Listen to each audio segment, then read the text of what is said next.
As at November 2019, there are more than 178,000 refugees that are registered with the UNHCR in Malaysia. Out of these, 80% are from Myanmar. 26% are children below the age of 18. As you all already know, the Malaysian government does not legally allow refugees to work or their children to go to school while waiting for resettlement. So, how do you think they live their lives or rebuild their lives in a foreign land? Today, we have invited two very outstanding children from the refugee community to share with us about their lives, their dreams, and their hopes as displaced persons in a foreign land. Our first speaker is Jabir. Jabir was only 13 when his mother took him and his siblings on a long and dangerous journey from Myanmar to escape the difficult life there. Let us now listen to the story of Jabir.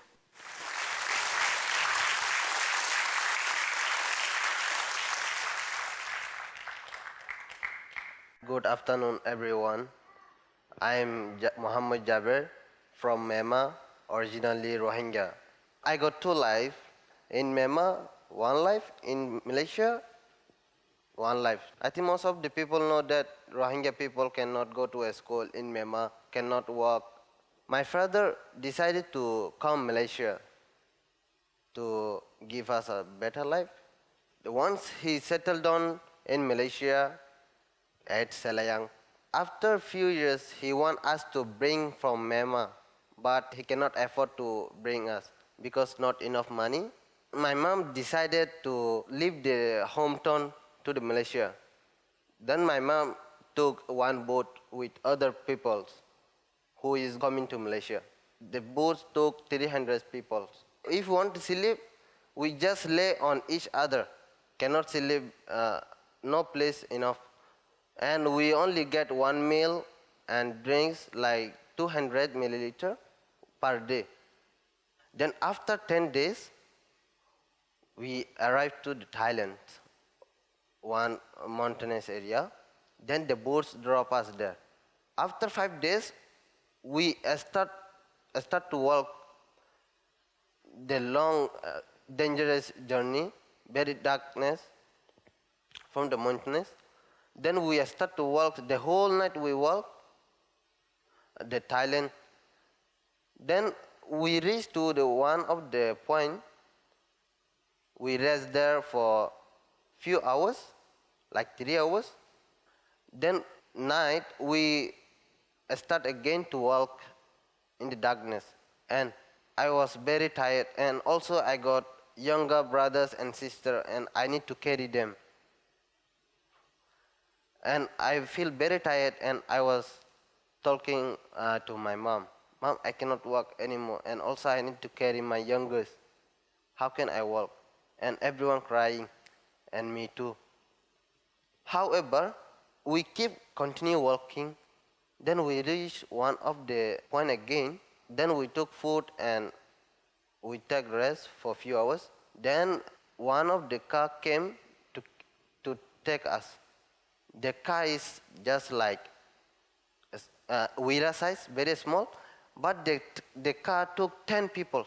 How are you gonna sit there? So there is no chairs. Only for drivers got one chair. Then the 10 people just flat down. They cannot head up because if the police saw us, we will get catch, right? Then the driver drive the car for 9 hours. Then he dropped us to one home. Then we are preparing to rest. Then around 2:00 p.m., the surrounding of the people of that area complained to the police because in that home a lot of people making noise. When the police came and caught us, then they bring to the balai. Then they shaking us. Where are you from? Why you don't have anything, any document? How you all came here?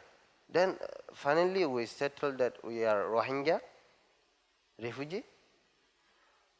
Under 18, they sent to the campsite. Under over 18, they sent to the jail in prison. After 2 months, the UNHCR went to campsite and interview us whether we are Rohingya or not. Then after the interview, they helped us to release from the campsite and meet my father. And once when we saw our father,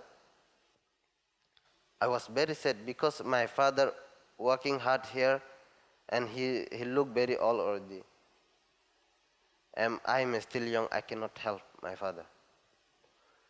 And also we was very happy, the family, because we all met together, including my father. My dad want to send us to a school, but not able to go to school because it's already open. I was waiting for 1 year. Then that year, I helped my father at the restaurant. And I also got chance to learn Malay speaking. The next year, my father helped us to register to the school. Then I start a school in primary 1, but by age of 15. Can you imagine if my age is 15, I am primary 1, what the classmate will think? But I keep encourage myself to study. Then I start from primary 1.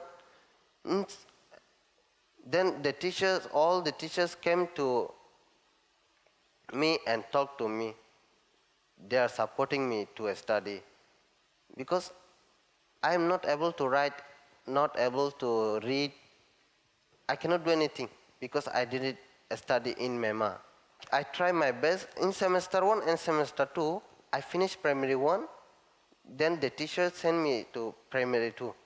In 1 year, I finished primary 1 and primary 2. And second year of the school, I attend to primary 3.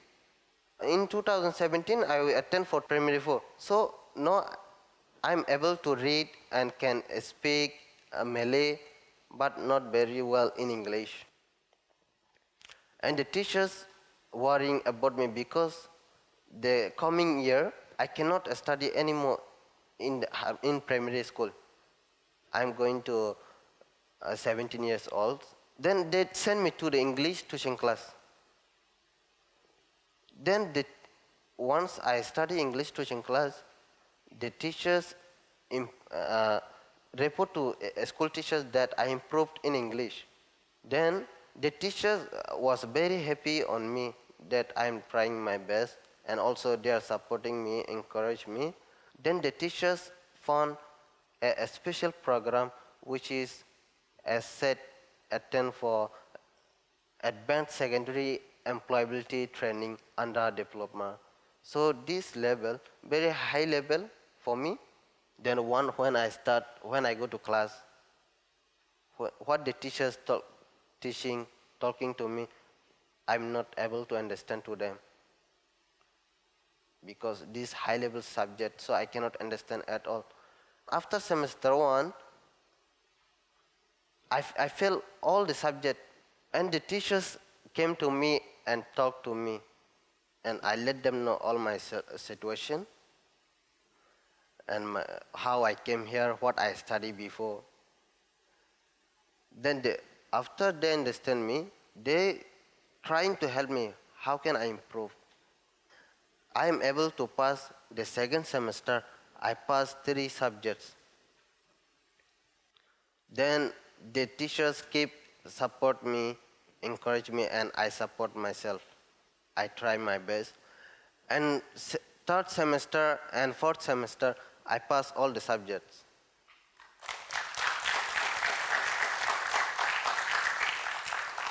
Everyone will think that I spend my time a lot of, right? Then only I'm able to pass my subject, right? But I'm not the person I spend a lot of time. So here is the schedule, you can see. So 6:30 a.m. to 8 a.m. I take transport to go to school. So during the transport, in the bus, I try to do my homework. But I feel sleepy because tonight I never enough sleep. So from 8 a.m. to 3:30 p.m. I study in school. And 3:30 p.m. to 4:45 p.m. I do volunteering service hours. Why should I do this? I need to do this because the school give me a lot of scholarship because my father cannot afford to pay monthly fees and school transportation all. So the school give me a scholarship. So I need to spend time in a school to help. Then from 6 p.m. to 10 p.m. I go to the wet market because to make my pocket money. As well, my father cannot pay, right? So I need to make my own pocket money to buy books, pens, all, and for my own expenses. After 10 p.m., I think every people go to sleep, right? But not me. I'm not the person who go to sleep by 10 p.m. After 10 p.m. to 1 a.m., I help my father to prepare the ingredients for the next day to run the business. Then I go to eat dinner, then I go to bed. What I want to say especially, I like to thanks to my parents, especially to Malaysia and Sushi. Why I like to thanks to Malaysia? The Malaysia give me a big opportunities to go to a school. I really appreciateful to Malaysia for this. Thank you, everyone.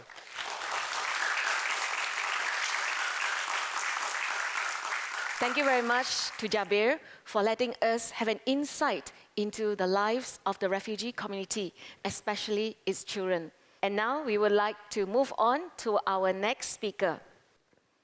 The word sacrifice, what does it mean to you? It means giving up something for the sake of others' consideration. Our next guest, who is a top student from the Unity Refugee Education Center. Since arriving in Malaysia at the age of 5 years old, she has had to go through and endure many challenges in life. First, the death of her father. Next, the abandonment of her stepfather. And then, when her uncle, who was the main breadwinner for their family, left to resettle in the United States, her family had to fend for themselves. Everyone had to sacrifice in order to keep their family together and afloat in weathering all the storms that passed through their lives. May we now invite Nur Begum to share with us her story about sacrifice.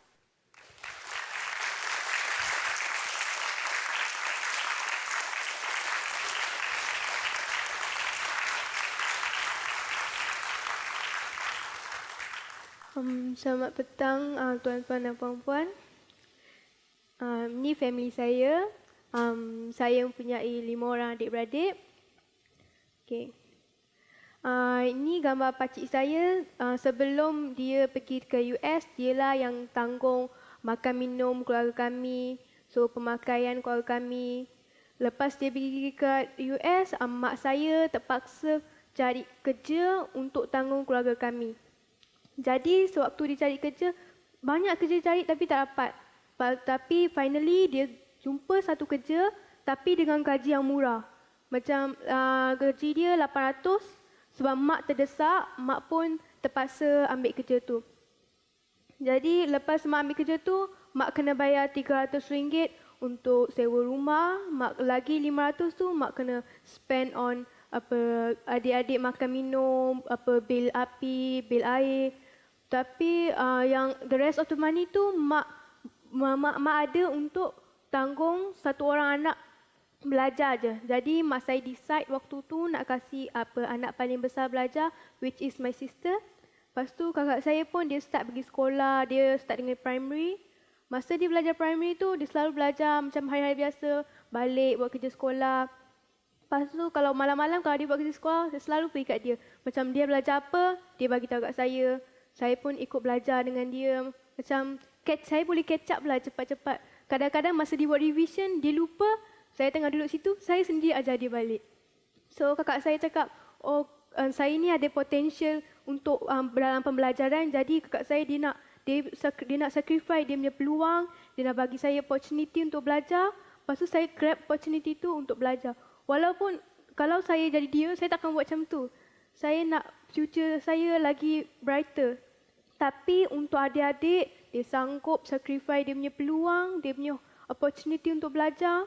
Dia bagi dekat saya, dia cakap, kau belajar, kau ambil peluang ni. Kau tak perlu buat apa-apa, kau bayar balik dengan belajar rajin-rajin dengan kakak.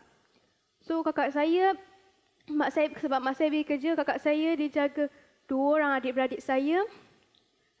Dia kemas rumah. Bukan macam anak-anak teenager lain. Lain kalau dia orang pergi sekolah, dia orang have fun dengan dia orang punya kawan-kawan. Tapi kakak saya, dia kat rumah kena jaga adik macam seorang ibu. Dia kena buat semua kerja rumah. So saya sangat terima kasih kepada kakak sebab bagi peluang kat saya untuk belajar. Jadi saya ambil opportunity, saya belajar rajin-rajin. Saya belajar sampai saya dapat markah yang bagus dalam exam. Ini nenek saya. Nenek saya dia menghidap penyakit kanser. So kalau lepas balik sekolah saya akan jaga nenek saya, tolong nenek saya. Tapi satu hari tu nenek saya kena admit dekat hospital sebab dia punya penyakit kanser tu. Lepas few day doktor suruh kasih dia keluar balik daripada hospital tu. Dia balik rumah, dia tanya saya, dia cakap, "Begum duduk sini, nenek nak tanya." Kalau saya cakap, "Kenapa Nek?" Nek cakap, "Bila besar kau nak jadi apa? Kau dah decide ke belum?" So saya cakap, ambition saya belum decide lagi. Lepas tu nenek cakap, "Nenek nak bila besar nanti kau jadi doktor." So saya cakap, "Kenapa nenek nak saya jadi doktor?" Nenek cakap, "Nenek nampak dekat hospital banyak doktor yang doktor yang jaga orang tua tu semua. Nenek nampak dia orang penat. Kadang-kadang dia orang fed up nak jaga patient tu semua. Jadi nenek cakap, nenek nak kau jadi doktor, besar nanti kau kalau jadi doktor, kau jaga patient tu baik-baik. Jangan macam kalau kau penat pun kau layan dia orang." So saya pun ambil kata-kata nenek dalam hati, saya belajar rajin-rajin. Saya dengar cikgu cakap, kalau nak jadi doktor, kena dapat markah yang bagus, kena belajar lama-lama, belajar rajin-rajin. Jadi saya pun ikutlah macam apa cikgu cakap, saya belajar rajin-rajin supaya dapat markah bagus. So masa saya belajar sementara tengah belajar tu, mak saya selalu cakap, kau tak boleh continue kau punya secondary school. Saya kan mak tengah main, so saya pun tak ambil beratlah sangat pasal apa yang mak cakap. Tapi one day masa saya punya ni gambar graduation saya, hari saya graduate, malam tu macam saya dapat banyak present, saya jadi top student dekat Unity, saya belajar bagus-bagus untuk masuk secondary. Malam mak cakap, masa duduk makan lepas dinner mak cakap, kau dah tak boleh sambung kau punya belajar kat secondary school. Baru saya realise yang mak selama ni dia tak main-main. Dia serius yang dia cakap saya tak boleh masuk secondary school. Lepas tu saya pun rasa sedih lah. Nangis pun ada sebab selama ni saya belajar rajin-rajin, saya dapat good mark. Tapi at last macam saya punya effort tu waste. Lepas tu sebelum graduation ni, masa macam tengah belajar kat sekolah tu, ada satu hari tu cikgu sekolah saya dia pernah tanya kat saya. Dia tanya, bukan kat saya je, kat semua. Dia cakap, family siapa yang ada problem, datang kat depan bagi tahu cikgu semua. So saya pun raise up my hand, saya bagi tahu kat cikgu, family saya ada problem-problem macam ni. So mungkin cikgu bagi tahu waktu tu, cikgu tak cakap apa-apa, cikgu bagi tahu kat Suci semua yang family ni ada macam ni problem. So next year macam tu kat January, saya graduate kat November. So January next year, Suci panggil semua ibu bapa yang student yang nak pergi secondary tu, panggil, gather, lepas tu dia bagi tahu good news. 80% daripada school fees tu Suci bayar, 80%. So kita kena bayar 20% school fees lah. So So and then transport fees tu pun 50% Suci bayar, kita bayar lagi 50% je. So mak saya lepas tahu berita ni, mak saya pun gembira. Mak saya dia bagi saya peluang untuk belajar. Dia cakap kau boleh sambung belajar kalau kau nak belajar. Mak saya cakap sebab kau dah ada dah bagi peluang kat kau, kau grab peluang ni, kau belajar rajin-rajin. Jadi saya pun belajar rajin-rajin macam untuk capai goal saya nak jadi doktor. Tapi makin lama saya belajar, saya realise yang nak jadi doktor ni bukan senang. Dia ambil waktu masa yang lama sangat. So kalau macam tu saya pun fikir, kalau nak jadi doktor ambil waktu yang masa yang lama, macam mana saya nak jadi? Mak saya kena kerja lama-lama lagi lah. So saya tak nak mak saya kerja lama-lama. Jadi saya pun decide, saya cakap, saya nak lepas habis belajar, saya nak kerja yang tak nak jadi doktor dah. Saya nak kerja yang macam senang, bagus-bagus. Lepas tu kerja untuk mak, supaya mak tak payah kerja lagi. Nak bagi peluang ke adik-adik kecil saya untuk belajar. Lepas tu saya belajar rajin-rajin lah sekarang. Setiap kali sebab saya kena dapat A masa dapat, kalau exam kalau saya kena dapat A. Kalau tak dapat A, mak marah. Mak cakap, even though saya dapat A dekat subjek punya test, saya tak dapat A dekat physical education ke art ke, mak cakap, engkau tak pandai. Kalau saya dapat B dekat physical education pun, mak cakap, apa ni B? Mak dapat B satu je kat report card, mak dah marah. So saya kena berusaha dapat A lah. Saya dapat A setiap kali mak nampak macam full A, kalau mak gembira sangat. Kalau ada semua A, satu B, mak dah marah. So saya pun macam belajar rajin, dapat trying to get A. Dan saya ada nasihat untuk kawan-kawan kat luar sana. Kekayaan tu dia sebentar je. Kita tak tahu kat future kita kaya ke tak. So kita kena belajar dari sekarang, so that kita punya future terjamin, kita ada brighter future. Dan kawan-kawan dekat Unity tu, kawan-kawan saya nak bagi tahu yang sementara ada orang support untuk kita belajar, even though orang tu dengan kita bukan blood related, dia nak juga kita belajar, dia nak juga future kita brighter. Walaupun kita ni bukan apa-apa dengan Suci semua, dia tetap nak tolong kita. So kau grab opportunity ni, kau belajar untuk diri sendiri, belajar rajin, so future kita bright dan buat Suci bangga. So terima kasih.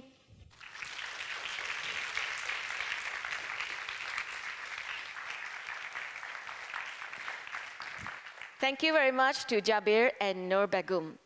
The story of these two amazing children are truly inspirational to all of us.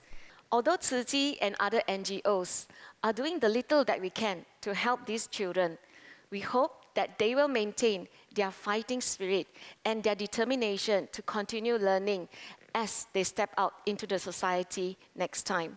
So, once again, we would like to thank Jabir and Nur Begum for sharing their life stories.